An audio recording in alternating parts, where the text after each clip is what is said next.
Trinity, বাংলায় বলে ত্রিত্ববাদ।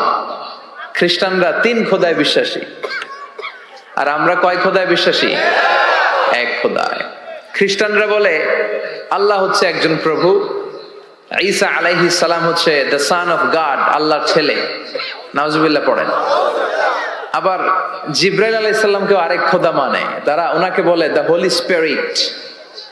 কিন্তু আমরা বলি কুল হু আল্লাহু আল্লাহুস লাম ইয়ালিদ ওয়া লাম ইয়াকুল লাহু কুফুয়ান আহাদ। আমরা বলি আল্লাহ এক, অদ্বিতীয়, তিনি অমুখাপেক্ষী। গোটা বিশ্বের সবাই বিপদে পড়লে চায় কার কাছে? আল্লাহ চায় কার কাছে? হ্যাঁ, আল্লাহ কারো কাছে চায় না। এটাই হচ্ছে স্রষ্টা আর সৃষ্টির পার্থক্য। আমরা বিপদে পড়লে আল্লাহর কাছে চাই, আল্লাহ কারো কাছে চায়? আমাদের প্রয়োজন পূরণে আমরা আল্লাহর কাছে ঠেকা, আল্লাহ কি কারো কাছে ঠেকা? এজন্য আল্লাহ বললেন তোমরা সব ফকির। আমরা কি? রব্বুল আলামিন বলেন ইয়া আইয়ুহান নাসু আনতুমুল ফুকারাউ ইলাল্লাহ ওয়াল্লাহু হুয়াল গনিয়ুল হামিদ। ও দুনিয়ার মানুষেরা শোনো, তোমরা হলা ফকির, তোমাদের প্রয়োজনে আমার কাছে চাও, কিন্তু আমি আল্লাহ কারো কাছে চাই না। আমরা সবাই ফকির। আমরা কি? তাহলে ধনী কে? চিল্লায় বলেন ধনী কে?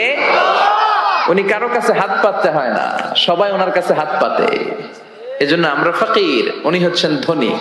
এজন্য সব বিপদে আপদে ওই ধনী আল্লাহর কাছে, অমুখাপেক্ষী আল্লাহর কাছে চাইতে রাজি আছেন তো? ছেলে হয় না, চাইবেন কার কাছে? মেয়ে হয় না, চাইবেন কার কাছে? না দুর্গার কাছে, সরস্বতী, খাজা বাবা, ল্যাংটা বাবা, আউলা বাবা, জাউলা বাবা, আছে না নাই? এগুলোর সাথে আমাদের কোনো সম্পর্ক নাই। সহজটা দিয়ে আমরা কত দিকে দৌড়াই। এক মসজিদে যে সেজদায় পড়ে কাঁদলেই আল্লাহ মনের সব বাসনা পূরণ করে দেয়, ঠিক কি না? আবার বিশ্বনবী বলতেন বিপদে পড়লে, যদিও বিপদটা ছোট হয়, আল্লাহর কাছে চাও। বিশ্বনবী বলতেন তোমার পায়ের জুতার ফিতাও যদি ছিঁড়ে যায়, মুচির দোকানে যাওয়ার আগে চাইবা কার কাছে? পায়ের জুতা ছিঁড়ে গেলে ঠিক করার জন্য কার কাছে যাই? আল্লাহর কাছে বলে যায়। মুচির দোকানে যাই না? বিষ্ণু বলেন মুচির দোকানে যাওয়ার আগে একবার আল্লাহর কাছে চাইও। সুবহানাল্লাহ পড়ে। বিশ্বনবী নামাজ শেষ করলেন, নামাজ শেষ করে বিশ্বনবী সাহাবাদের দিকে মুখ ফিরিয়ে বসতেন আর বলতেন আল্লাহু আকবার। কি বলতেন? 3 বার পড়তেন আস্তাগফিরুল্লাহ আস্তাগফিরুল্লাহ আস্তাগফিরুল্লাহ। তারপর তিনি অনেক আজকার পড়তেন, আজকারুস সাবাহ ওয়াল মাসা। সকাল সন্ধ্যার এই জিকিরগুলো পড়ে উনি ওনার জিহ্বাটারে সিক্ত করে রাখতেন। আমাদের সময়ই হয় না, আমরা নামাজের পরে আল্লাহুম্মা আমিন, ইয়া আরহামার রাহিমিন, সব শেষ। কোন তাসবিহ তাহলিল নাই, জিকির আজকার নাই। বিষ্ণুনবী এটা করতেন না, তাসবিহ পড়তেন। তো বিষ্ণুনবী প্রায় দেখতেন এক সাহাবী সালাম ফিরানোর পরে দেয় দৌড়। বিষ্ণুনবী একদিন বলে এই বসো, দৌড়াও কেন? কাজ আছে। বিষ্ণুনবী বললেন আরে তাসবিহ পড়ে, এটা বড় কাজ। সাহাবী বলে ইয়া রাসূলুল্লাহ আমি আল্লাহর কাছে কি চাবো? আমার তো চাওয়ার কিছু নাই। বিষ্ণুনবী বললেন লবণ চাও, লবণ। নুন চাও, এটা নুন।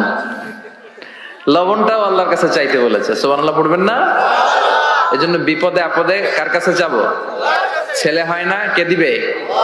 মেয়ে নাই, কে দিবে? ছেলে মেয়ে দুইটাই লাগবে, কে দিবে? আবার দেখেন কাউরে আল্লাহ ছেলেও দেয় না, মেয়েও দেয় না, আছে না নাই? তাহলে দেওয়ার মালিক কিন্তু একজন। চিৎকার করে বলতে হবে তিনি কে? শুধু মুমিনদের নামে সূরা দিলেন না, মুমিনদের নামে তো দিলেনই, আবার কাফিরদের নামেও দিলেন। সুবহানাল্লাহ। আবার মুমিন আর কাফেরের মাঝখানে আর একটা দল আছে, মুমিনও না কাফেরও না। মুমিনও না কাফেরও না, এদের ভিতরে এক বাইরে আর এক, এদেরকে চিনা বড় দায়। এরা সব